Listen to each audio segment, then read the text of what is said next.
Put on a little lighting for you, girl. Okay. And then we are going to pull out the mat and figure out which cards wish to be used in which ways for our reading. Okay. So April 2025, starting tomorrow, by March, by Pisces season. You know, you made me, so big ups to you. Love you forever.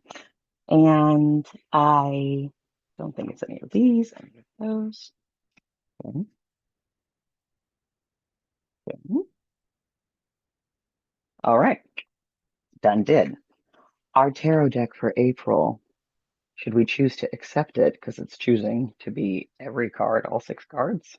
Okay, main cards. Okay, it's going to be our speak and listen columns from the Melanated Tarot, Melanated Classic Tarot, inspired by the Rider Waite Smith by Julia Goolsby Oubria Tronshaw. And then our key cards will come from something else, but we'll cross that bridge when we cross that bridge. Ooh, that was a very interesting card to flip over, in my opinion.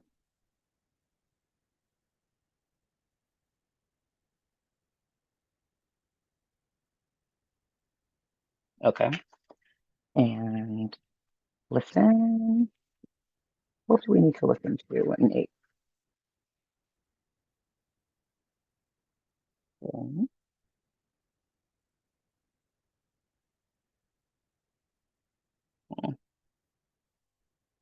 Okay. That was because the cards that came out were like one card after the other. And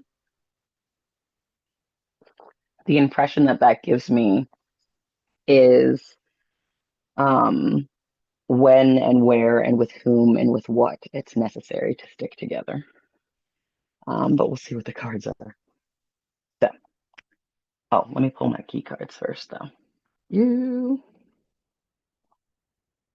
Something here. Interesting. Really? That one back there? That one? Okay, I haven't used this deck in ages. Not because I don't love it, but just because it hasn't asked to be used.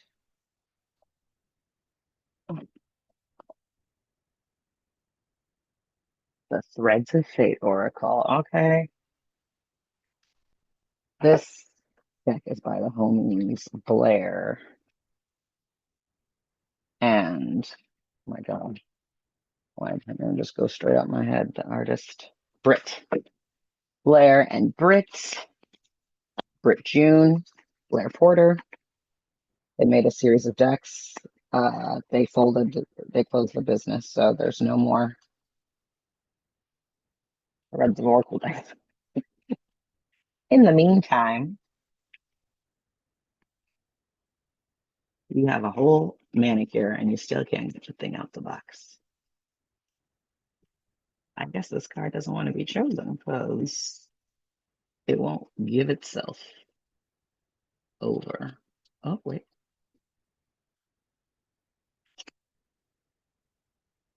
Oh, it's because it's styrofoam. How do you make? All right, we're not trifling with that one. So, it's retrograde man on this eclipse close.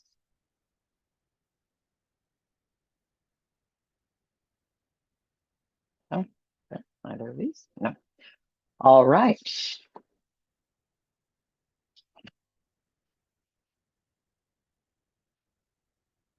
Our speak cards for April are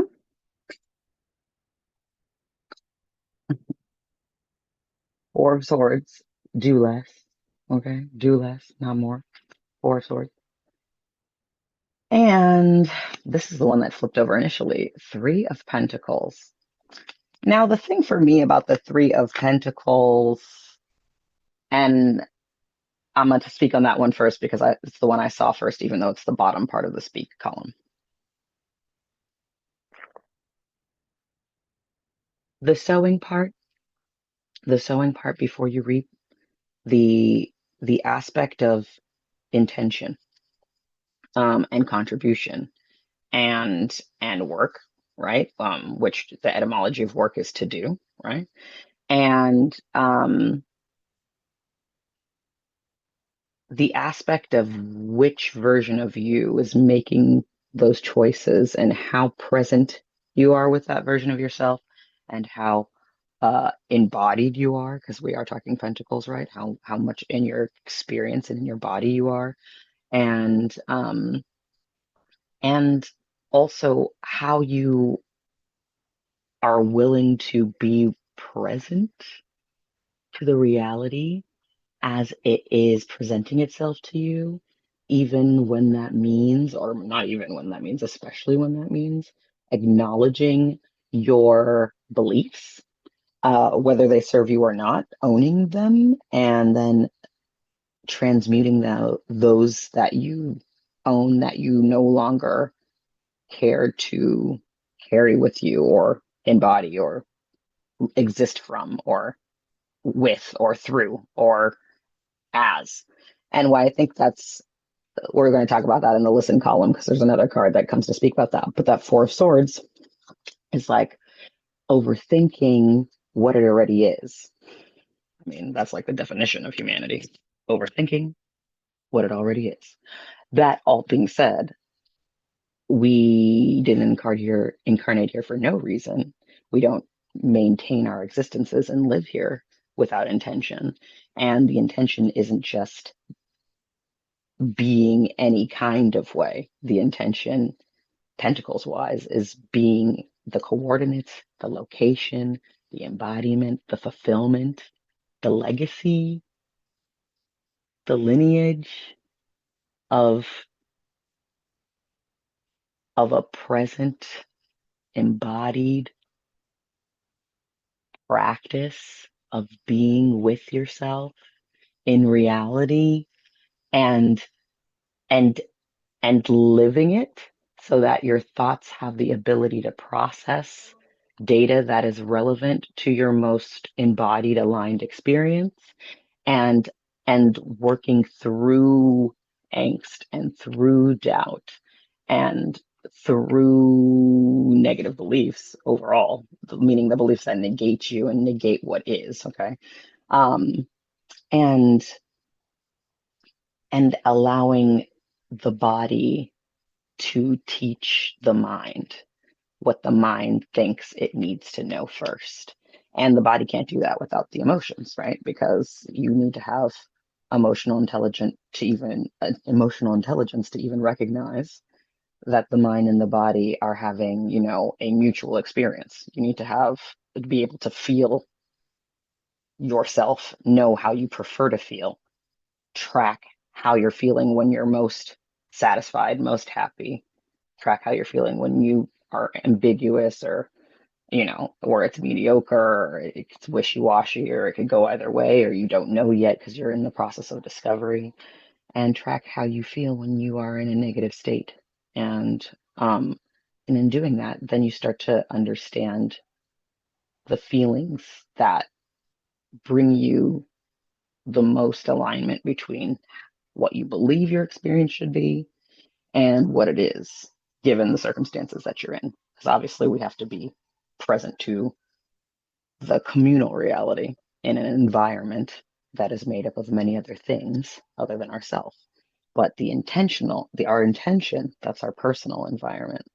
And that's up to the emotional, intellectual, physical intelligence of you yourself, with yourself, every day, passing the baton of your identity, and being the versions of yourself that you most prefer, while also dealing with what is, even when you're not, and incorporating. Because, I always say with Pentacles that it reveals our lineage, and our ancestors are in the fire, water, air, dirt, right?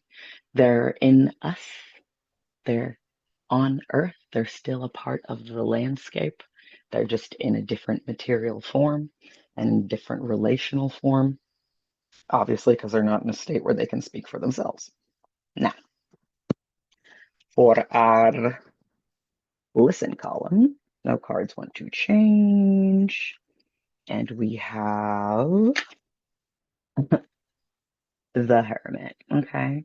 So that's what I meant about the sowing part of the reap, right? Like the Hermit is an excavator, an archivist, a researcher, okay? Behind the scenes kind of person. And it's also obviously, or maybe not if you're new here, hello, new people, the year of, this is the year of the Hermit, right? This is our 9-year, numerologically speaking, and Hermit is the 9th card of the tarot deck. So not only is the message to remember, period, right? An archivist, remember, but also to remember what you're doing so that you understand why things are happening to you in the way that they're happening, in the ways that it's actually related to what you're doing, right? Which is the part that you're responsible for anyway.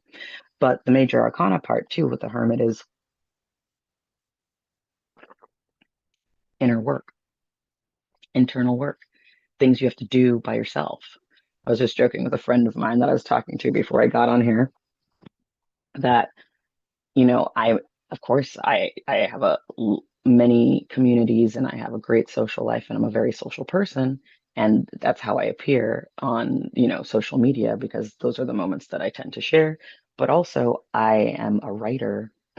So I spend like hours by myself with my thoughts, processing what I think and what I feel in order to communicate meaning about experience that helps people or entertains people when I'm doing like speculative fiction writing, and at the very least entertains me. So there's a quality here where I'm always like doing inner work. And also when you do spiritual work, obviously your life is ground zero too. So you like just, and that's any kind of spiritual work. That's like if you're a minister, that's like if you're a parent, okay? That's like if you're a teacher, that's like if you're a card reader. So I have to have integrity in my life in order to be of service and influence to people who are seeking me out for those things. Obviously I can lead by example, and obviously what no matter what I do, people can learn what they need to learn from me, and I don't need to be, you know, hovering about that. But the work is to know yourself, know what you can know, and then be of service to others who want to know what you know. Um, and and that's also like species work, right? Like you need the species. Like there's a reason there's as many of us as there are. And it's that reason is not overpopulation. That reason is there are this many incarnations because for whatever reason we need this many opportunities, this many perspectives, this many chances, this many interactions to evolve as a species. Um, it does really very much feel too about like evolution there. I think that's actually a quality in the Hermit that's underappreciated because when you go out and you collect all the information in your lantern and then you come to capacity and then you retreat to your cave as the Hermit and you're processing the information and you're moving forward with what is useful, but you're also leaving behind what no longer serves you. When you come out, you're coming out with a different knowledge, a different knowing of yourself, a different understanding of the circumstances. So there's a quality here of intentionally changing, evolving, and becoming something else as a result of your experiences and as a result of your interactions and as a result of your did I say experience already? Probably I did. As a result of your experience. But that's on the listen side. Also, it's on the listen side, right? So this is like quiet space, meditate, channel, free writing, walking about the neighborhood, contemplating, to meditative music or to music that makes your mind wander. You know, it's allowing yourself to receive the messages by using what's taking place or using what you're doing in order to inform your experience or your research or your practice, which are all different ways of describing the same thing. You. All right. Under the Hermit in the listen category, we have Major Arcana listen, Spirit talking. Also, I mean, whatever, obviously we're in Aries season, right? So there's this Empress is particularly yellow, orange, pink, red, right? Um, Next to this cool blue Hermit. And you know, I think of the Empress. Obviously, there's the Emperor, there's Empress. Obviously, Empire is inherent in both words, um, and that means expansion, development, um, legacy, but also community, environment, like land, like environment. Okay, and of course that's worse: exploitation, colonization, empiricism. Hello, empiricism. So there's a quality here in the Empress that's very much about right, like ethics. And I think that too, because I especially, and this can be good and this can not be good depending on the character of the person. But whereas the Emperor for me is someone who's more concerned about dictation and authority and obedience and listening to what has been asked. And that can be, good, bad, or ugly, or neutral, depending on the character of the person who is asking you and what they're asking you and how often they're asking you and why they're asking you, right? But for me, the Empress is much more about have I filled positions with people who can do what they say they're going to do so that if I'm not around, AKA after me, when my children inherit my empire, that these things are functioning as promised.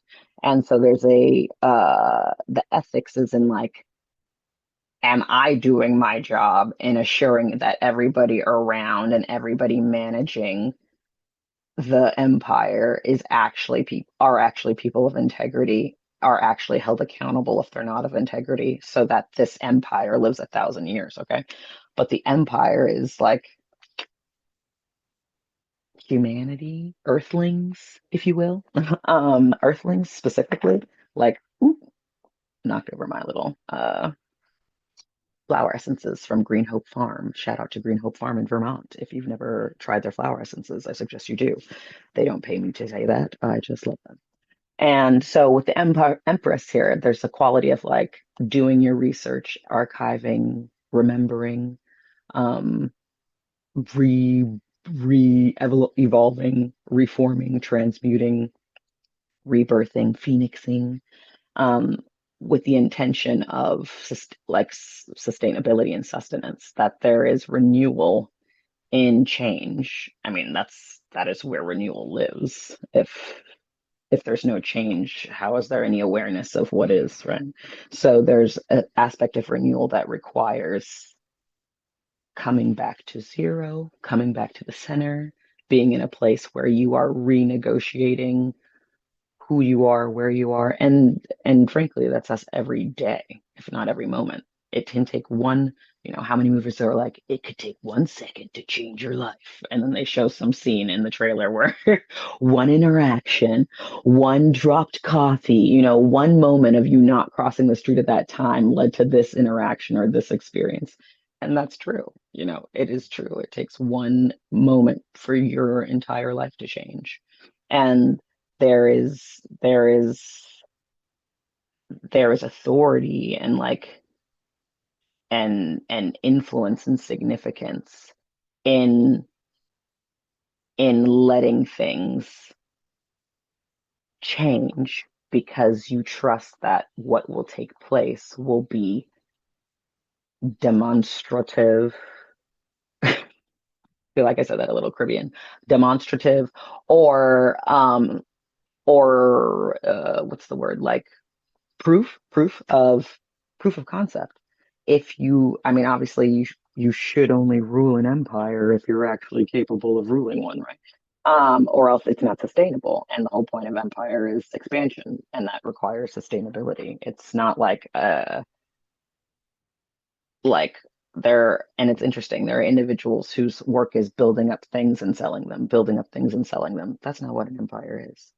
They're selling something, but they're maintaining ownership. Okay, so that's the authority part. And so long as you're doing that with yourself and the many expansions of you, the many generations of you, right? Because we're the past lives of our future selves, that kind of generational stuff.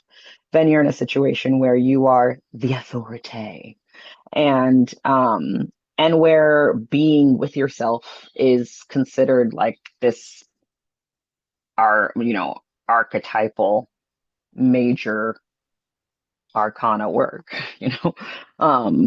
Because there's a lot of major arcana cards and cards in general where people are like, ew, I don't like that card, that card's not sexy.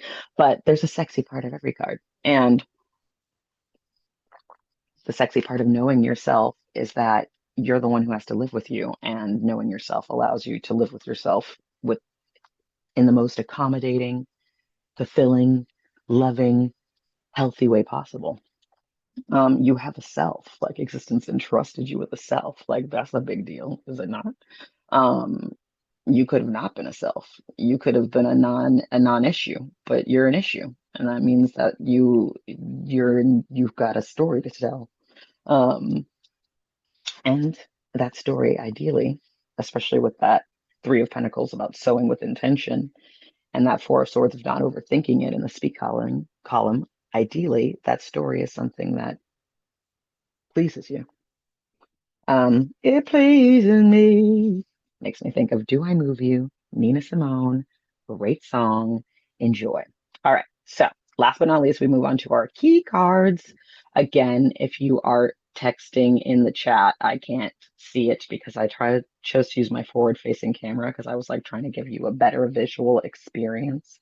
And then because I am like a terrible marketing person for myself, I didn't figure out how to sign into Zoom from my other account early enough to be observing what's happening two ways. So, but I'm like millennial, like Gen Y. There's some Gen Z skills that like I have just not incorporated. You know what I'm saying? Um, all right. So our key card, should you choose to accept it, is, and okay, we have two key cards, right? We have the Skeleton Key. It's the key, the master key. It unlocks all the doors. We have then the keystone, which is the master stone. It's holding up the whole building. If you remove that stone, the building is falling like the tower. And again, for Aries season, our master key, our skeleton key card, is from, again, Threads of Fate by Brit June and Porter, is get creative. Okay. That's always the way out. Like find another way. Um, see it from a different perspective. Sleep on it. Like give it time, give it space. I was reading cards for someone out of a deck. I think it's out of this deck, which since I'm talking about it, will probably come up in the individual card pulls that I do for individuals who join this video from Patreon, where at the $10 level, I pull you a card a month. But there's a card in this that talks about giving giving your patience to change, and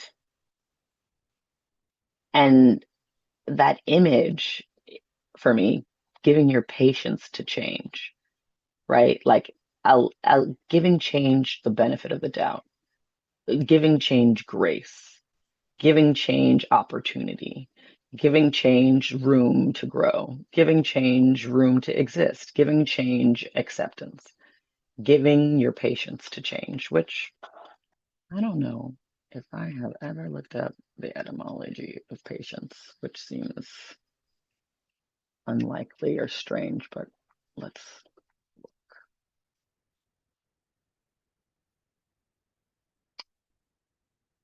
Patience came into English noun circa 1200, spelled not with a T, but with a C, where the T is patience. In English, when it came in, it meant quality of being willing to bear adversities, calm endurance of misfortune, suffering, etc. Calm endurance of misfortune. That must be a word no wonder they name women patience. Okay. From Old French, patience, sufferance, permission. Okay. Also 12th century, where it came into French, and they both got it from Latin. Patientia, the quality of suffering or enduring submission. Also indulgence, leniency, humiliation. Wait, sorry. I saw leniency and I said humiliation, but it's humility, and humility is not a bad word. I know a lot of people are like, I don't want to be humble, but humble means, the etymology of humble means ground, right? Like that you're close to the earth, right? That you're where you are, that you're present to your body, okay? So in Latin meant, and this is the fascinating thing about Latin, how things could be the worst and the best things. The quality of suffering or endurance, submission, also indulgence, leniency, humility, submissiveness, submission to lust. Wow. This is definitely a word that the Roman Catholic Church created. And it is definitely a word that has been weaponized. Submission to lust. What the fuck? Um, and then it says literally quality of suffering. This word is like heavy as a motherfucker. It is an abstract noun formed from the adjective an adjective that means bearing, supporting, suffering, enduring, permitting, tolerant, but also firm, unyielding, hard, used of persons as well as of navigable rivers. Present particle of the word pati, to endure, to undergo, to experience. Okay, well, I mean, fair. Pati, okay? And that word comes from uncertain origin. So to give your patience to change is to endure, undergo, and experience change, which you're doing anyway, right? But you could obviously be doing impatiently, ungratefully, impatiently, unsympathetically, unintentionally, unconsciously, uncaringly, or any of the uns, okay? But to endure, undergo, or experience change. And change, pretty sure it means to bend, but maybe it was updated. Let's see. Old French from Latin, barter, exchange, extended from Latin cambire, to exchange, barter. This is held to be of Celtic origin, from Proto-Indo-European, to bend, crook, right? And the evolution from bending and crook came from a sense evolution to turn, to change, right? And probably to bend an ear because it says to barter. So give your patience to change is to endure, undergo, or experience when things and circumstances require you to bend, right? To take a different path, to turn, and to not go straight, not go in a line, not go in a linear straight line. Right? So the key is to get creative. And also, we see it's crow right there. There is a flower that I don't know what it is. So I'm going to look in the book real quick.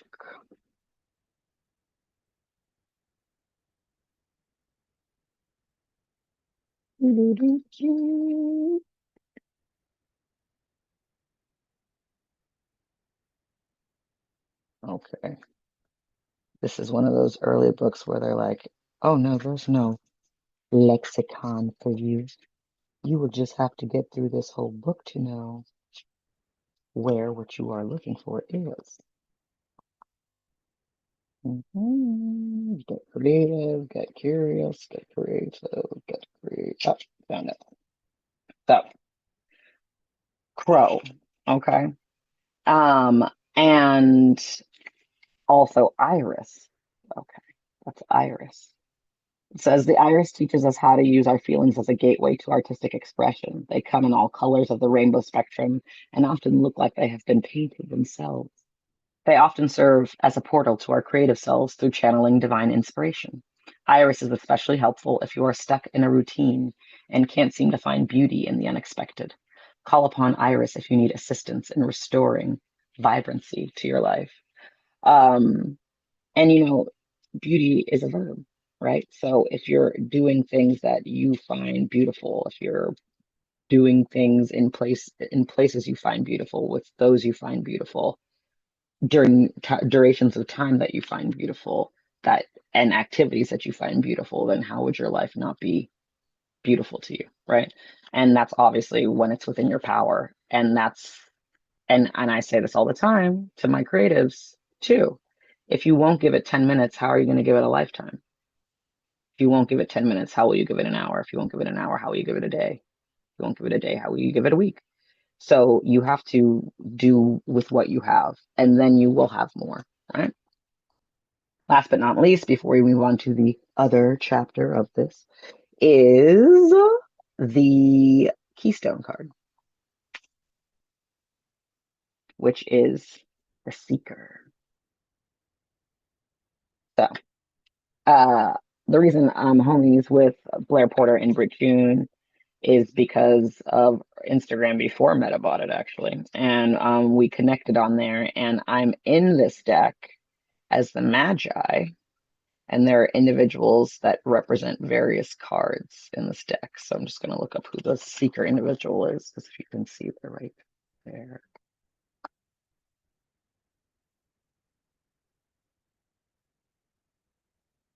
It is Amanda Azarian. Says Amanda is a creative pursuing screenwriting and acting. She is dedicated to spiritual growth and healing in herself and others. Okay, so an artist, yes. And something that I liked that I saw just now when I looked in here, it says replace statements of what if everything goes wrong with what if everything is exactly as it should be, right? So seeking from acknowledgement, right? Seeking something that is there. And maybe it's because Saturn is in Pisces, okay? But like there's obviously been this uprise in feeling like culty or cliquish about knowledge, right? Like that there's there's like a language of knowing, and when you're in certain, let's say, like sect, that word is so hard to say, sect. So when you're in a certain sect, or when you're in a certain niche group of any kind, where if you don't know the language, you are considered like a non-player character, or like a waste, or like not interesting, or not purposeful, or like not of interest to them, right? So there's this quality of recognizing that if you are willing to acknowledge what's there, it takes nothing away from what you also prefer. It takes nothing away from what you also prefer, unless you give it more attention than you give what you prefer. And then, that's how we get into that supremacist idea of like, okay, well, so I don't give this thing I don't like any attention. Let me just eradicate it from all time and space. Like, let me just kill it. So I don't look this way, and have to engage with this thing ever. Let me make sure it doesn't exist. I think that is a uh, path of most resistance. Like, is it easier to just go your own way that that you prefer now that you've been informed, or change the entire environment outside of you to reflect what you are in the mood for at any given time and space? And speaking of time and space, something that feels like, I'm going to start talking like this a little bit more now that I've been working with so many of you for so long. But let's say you're carrying something that feels like an Eight of Cups situation. Okay.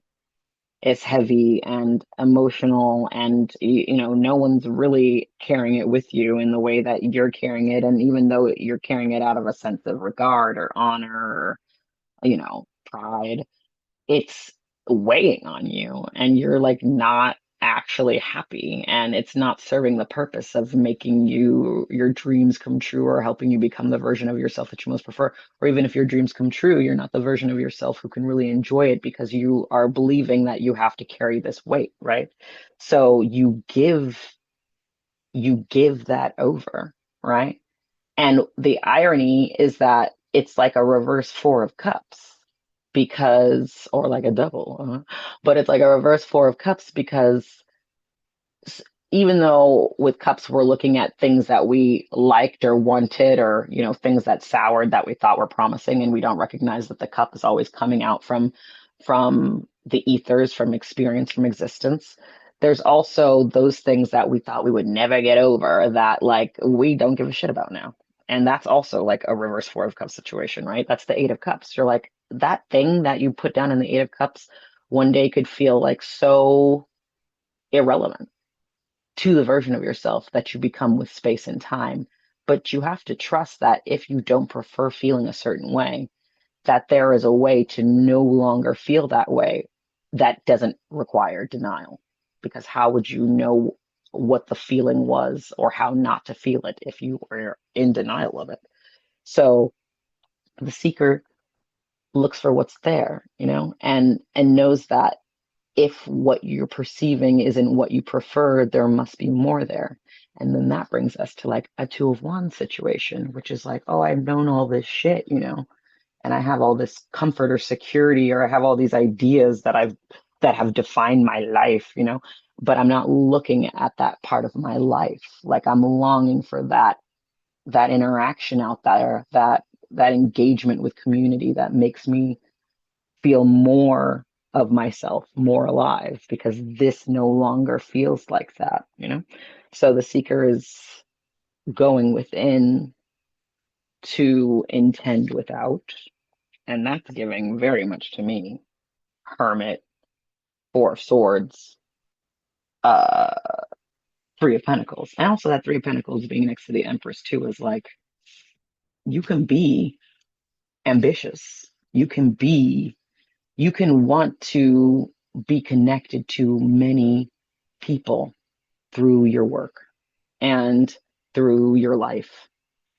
But if that is what you most prefer and it's what's supposed to happen, then it's by doing the work of being yourself and doing the work of the things you actually feel called and aligned to do that then attracts that experience into your life. And it may very well live on beyond you, far beyond anything you could ever imagine. You think when Emily Dickinson was like sticking her poems in every little corner of her house and like writing around, like walking around and scribbling down, that she thought, 200 years later, her shit would be on a computer and little kids in countries who don't speak languages she's ever heard of are learning about her. Not when she was alive. She didn't even want the people in her own neighborhood to know about her. So there's so much that, and the dead have no fucking secrets as well. So like, whatever you do, especially now in the era of documentation, whatever you do will live on after you. It might as well be chock full of things that are really representative of who you most prefer to be in the ways you most prefer to be as often as you can be it. So that is the reading. This is the monthly read. I'm Sonia Estelle. Hopefully you could hear me the whole time. Hopefully my mic is working. Is it on?